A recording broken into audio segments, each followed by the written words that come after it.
Hello students, welcome back to our class.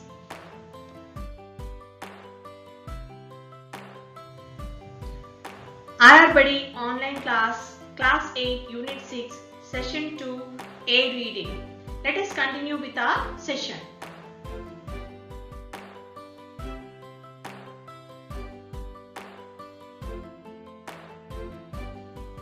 The story of Ikar. Ben ran for the next class. The small break before the next class was enough for the children. They moved around and started chatting. The mandatory 5 minutes were over and the teacher did not come.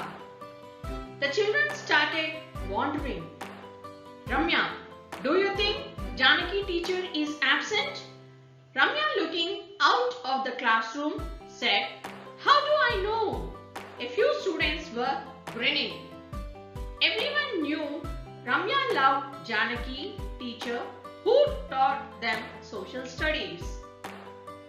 Suddenly, they noticed the teacher carrying bundles of cloth walking towards the class. A few of them dashed to help her. They all liked her as she was fair to everyone and was never partial to one student. The brilliant red and black check rumals, shawls with black and blue geometric patterns caught the attention of the class as the teacher handed over the material to the eager helpers. She pinned them neatly on the soft board and the drab class suddenly looked vibrant. "Teacher, what are these fabrics? Why did you bring them?" Children fell to her with questions. She smiled and wrote on the blackboard, "Textiles of India, Ikar of AP." No one could spell Ikar. Someone yelled Ikar and few children giggled. Janaki teacher said it is pronounced as I, Ka as in Kamala and T. Ikar is an Indonesian term meaning to bend or not. The class fell silent.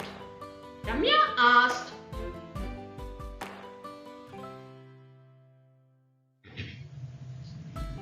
"Teacher, are these fabrics from Indonesia?" Teacher shook her head and said, "Children, can anyone remember seeing designs like this?" Raghav said, "Teacher, the pattern on the rumal is similar to the one on my mother's sari, though the colors are not the same." Janaki was pleased. She persisted, "Can anyone tell me the name of the place?" "It is close to our state capital." "There, I give you a clue."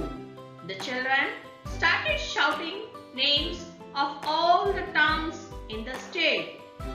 In the midst of the babble, someone said Nalgonda, and the teacher said, "Correct. It is Pochampalli village in Nalgonda district." Everyone immediately connected to the name. "Teacher, we forgot, we could not link. We all know Pochampalli." Teacher said, "Quiet, let me tell you the story of Ikar. It is a story of our handlooms." "What are handlooms?" Ahmed was the first to voice the question in everyone's mind.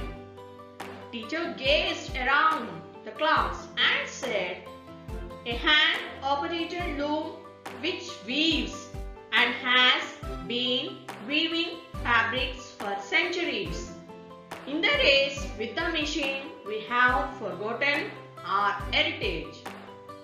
She fell silent and the children recognized her pensive mood and kept silent. Someone hesitantly asked, "Teacher, you mentioned the story of Ikar. Students, here you can observe Pochampalli design, sarees and the materials.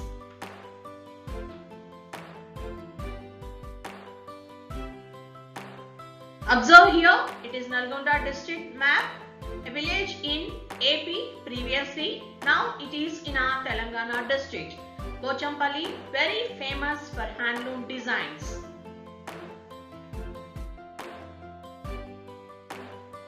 Janaki began, it is called Chitki in Telugu, Patola in Gujarati and simply Ikar in Odia.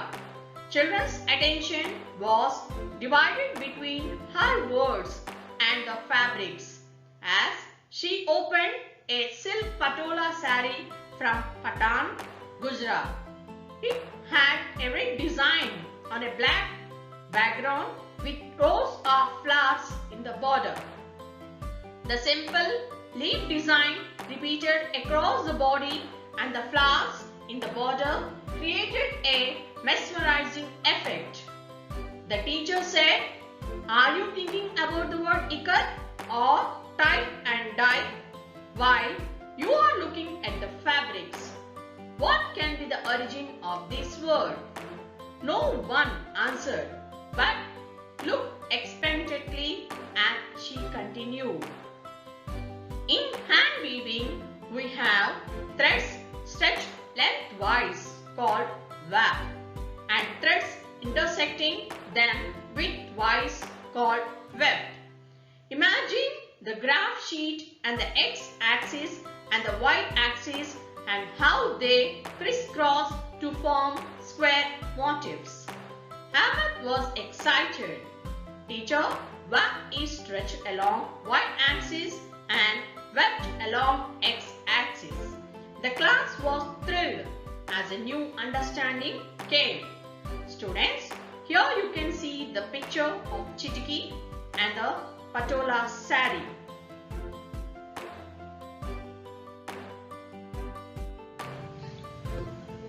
Janaki said, "In Ikar, the threads are carefully sorted, wap and weft divided into bundles, then tied with locally available waterproof materials like plastic sheets, rubber strips from car and bicycle tires, then dropped into color. Once you unite the knots, you can see white threads dotted with color at intervals." Ravi said, "Teacher, how do they know where to tie the knots?" Janaki smiled. "The ties indicate the design we want.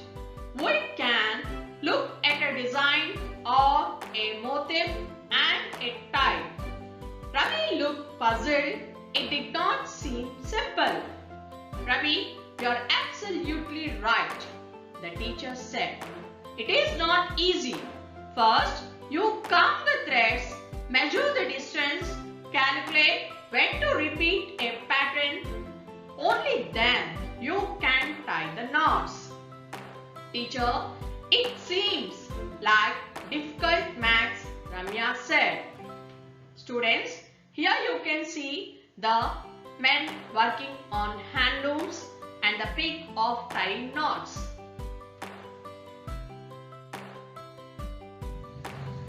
Correct. Weavers may not be formally educated but have complex calculation at their fingertips. They draw patterns on the graphs and copy them on the threads. Janaki continued, "Just close your eyes and imagine. Threads stretched out long with dots of different colors shining. I have seen such a sight in villages of Nalgonda." Someone said, "Teacher, the dots are like raindrops, chukka. That is how the name Chitki Rumal. This was the favorite headgear of fishermen and other laborers. It was also the towel on the shoulders of traders in Gujarat." You can also see the picture of the shawl and the rumal, how nicely they are printed and handloom made.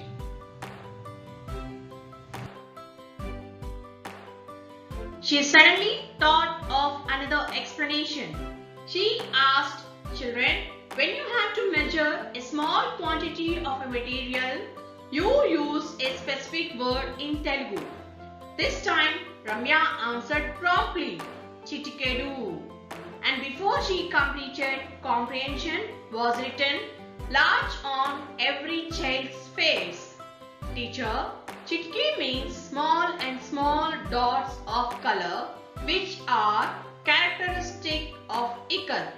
They chorused. The class was jubilant. They were able to come up with an original explanation for a historical phrase. When trade was vigorous with other nations in Southeast Asia, tie and dye or chitki as lengths of fabric was a favorite export item, both in silk and cotton. She said, "There are other interesting stories on Ikar. Different regions fight about its origin. Did it travel from Gujarat to the south or vice versa? Did it first originate in the coastal belt of Andhra Pradesh and travel to Nalgonda?"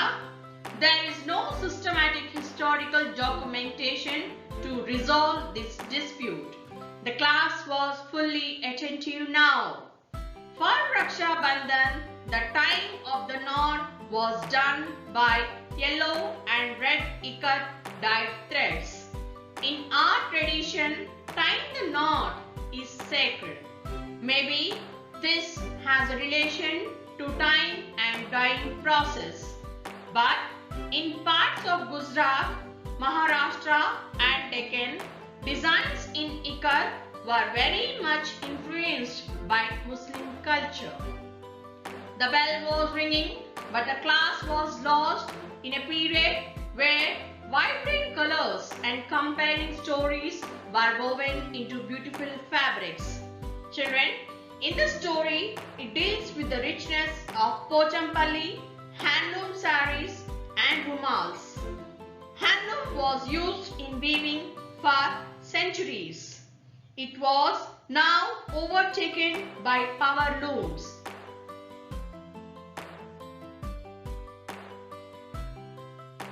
These are the vibrant colors used for handlooms. Observe keenly, these are the geometrical patterns of Ikar. They are black and white Ikat patterns.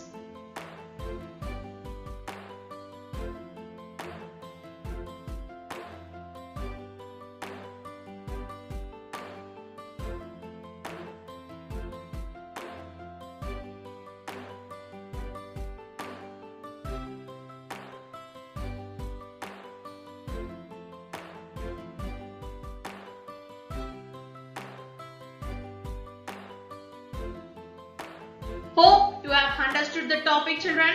Now let us go to the comprehension. What is the main theme of the story?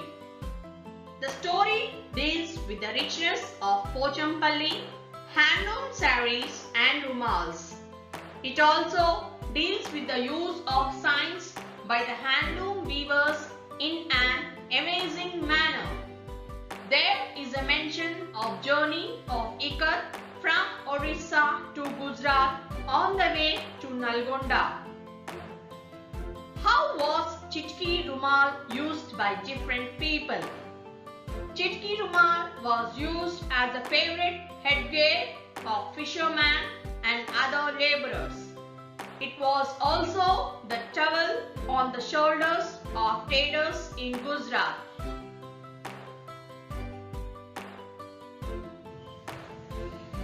The teacher became silent when she was discussing handloom. Why? Handloom was used in weaving for centuries. It was now overtaken by power looms. In this race with the machine, we forgot our heritage.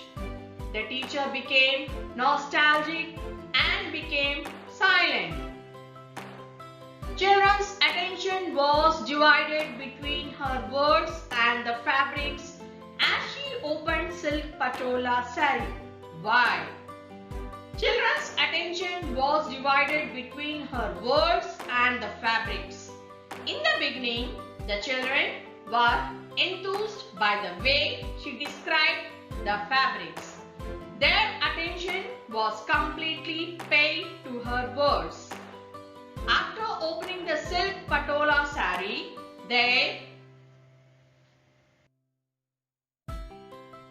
attention was divided between her words and fabrics. The writer described some designs, historical things and the weaving. Which part of the story do you like most? The writer described design of chitki rumals and patola saris. She also explained the words wap and wept. She also outlined the historical facts behind the journey of Ikar. All of them are interesting to the reader.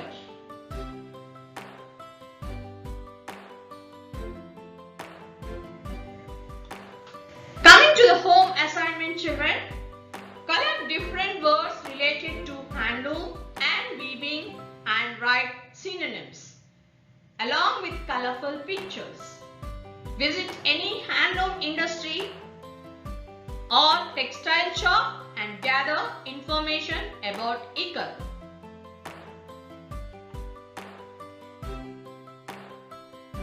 Hope you will do the home assignment in a better way. Thank you, children.